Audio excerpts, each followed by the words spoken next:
We're getting new information now in a growing IRS scandal. A local Tea Party leader is now back in the Upstate tonight after spending this day on Capitol Hill. Government entity doesn't do their job and puts taxpayers through the ringer. Let's get it fixed, Mr. Chairman. Dianne Belsom addressed Congress today on why she thinks the IRS targeted conservative groups. We streamed the testimony for you today on WSPA.com, and we were there as Belsom returned home. All new now at 11. Our Drew Smith goes straight to the source for a breakdown on this hearing. Drew. Well, good evening, Amy. Dianne Belsom took questions from several lawmakers. She detailed her 3-year-long attempt to become a tax-exempt organization. This mom from a small upstate city now has a big role to play in a congressional investigation. She hopes standing up to the IRS creates some change for all taxpayers.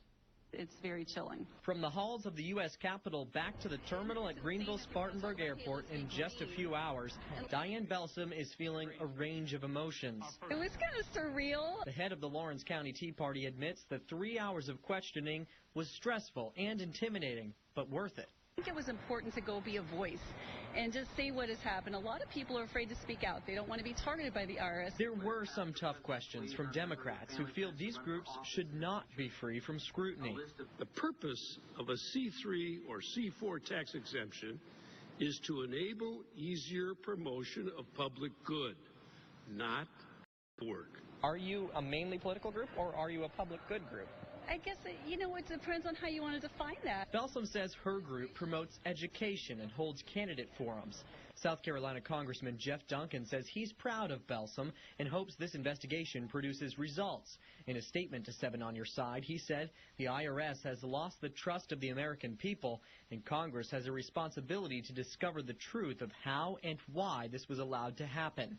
Belsom wants the people who she says asked invasive questions and requested a burdensome amount of information to be held accountable for the good of all taxpayers. When you see tyranny, when you see one person being persecuted or one group for their political views, you better watch out because, you're going to be next. This was the 5th hearing in Congress on this IRS scandal. One of the congressmen suggested calling in the specific agents who dealt with Belsom's and other witnesses' cases.